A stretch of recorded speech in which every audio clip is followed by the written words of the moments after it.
ଏଇଟା ଗୋଟେ ବହୁତ ଦୁର୍ଭାଗ୍ୟଜନକ କଥା। ପଶୁମାନଙ୍କର ବିଶେଷ ଗୋଟେ ନିଜ ପାଲକ ପ୍ରତି ଲଗାव ଥାଏ।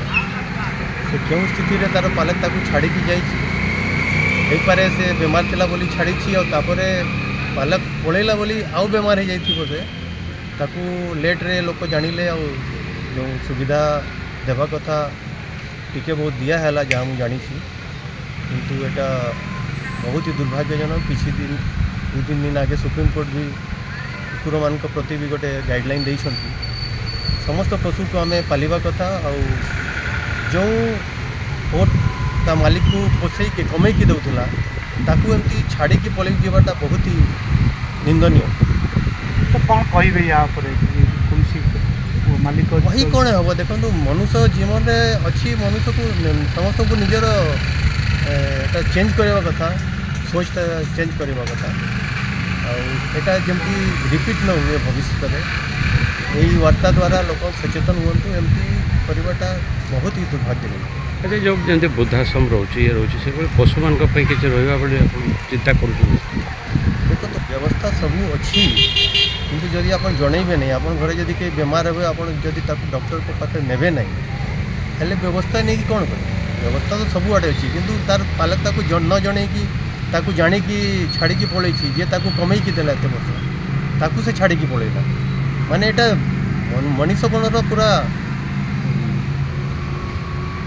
अंतिम सोच कहले अत्युक्ति हम।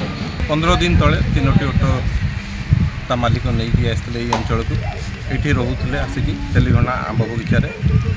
गत 5 दिन तले गोटे ऑटो असुस्थ हो पड़ा जहाँ को छाड़ी से मैंने यू पलि जाते अन्य 2टी ऑटो सहित मालिक मैंने पलि जाते। ऑटोटी रुग्ण थिबा देखा जाऊला, किसी खाऊ नथिला, पड़ी रही उठी भी पार नथिला, जहाँ को नहीं स्थानीय अंचलवासी प्रशासन को खबर देते। वीडियो निजे गतकाली आसी प्राणी चिकित्सा विभाग आसी ऑटोटीर चिकित्सा करते। लगातार वर्षा होतुबारु ऑटोटी भिजुवा दृष्टि गोटे पाल टणा जाइथिला ताकु वर्षा दाउरु रक्षा करिया पई। किंतु दुखर विषय जे आज ऑटोटी प्राण हरैथिला। आज जेतेबेले प्राण हरैला सेतेबेले स्थानीय सरपंच वीडियो एमानकर सहायता रे प्राणी चिकित्सा विभाग आसीथिले, तार पोस्टमार्टम करथिले। एई आंब बगीचा गोटे कोणरे नहीं कि ताकू पोते दिया जाइथिला। तो कौन कहे जे गोटे ए भली गोटे अभावनीय घटना जे कि दीर्घ दिन 10 वर्ष धरी ता मालिक सहित रहिला, जेतेबेले तार ए भली अवस्था जेते पड़ला सेते मालिक हाथ छाड़देला। निश्चित भाव में जहाँ से ऑटोटी रोजगार दौला ता मालिकर परिवार को गाँ को गाँ बुली से मैंने ऑटो पाई लोक मनोरंजन करते, पिठी बसुले, पैसा रोजगार होता, मालिक ता परिवार चलूला। किंतु से जिते रुग्ण होगला, वृद्ध होगला, से एमती अवस्था छाड़ी चली जावा निश्चित भाव में अमानवीय घटनाटे। आउ जेते निंदा कले कम हम। तो यहीठिकार अंचलवासी तथा मुझे चाहिए जे प्रशासन ए दिगरे ध्यान दे से ऑटो मालिक जोठी भी अच्छी ताकू शीघ्र गिरफ करा जाई अति कठोर कठोर दंड विधान दिया जाए।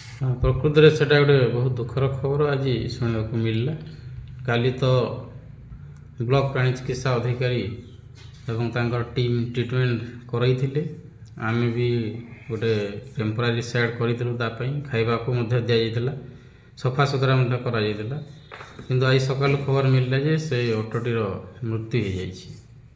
तो जो मृत्युर कारण कौन आप जापारे कि एमती जो आप पठे जो पशु चिकित्सक जाइए तो कौन से कौन बुझिले आप कौन एक्चुअली होता तार?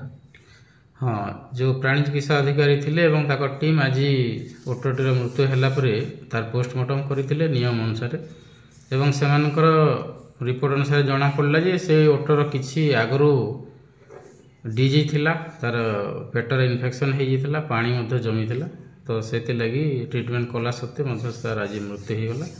तेणुक खबर पाई आमर सरपंच स्थानीय सरपंच उपस्थित थिले एवं नियम अनुसार ताकू आम से जगह पोती देइछु।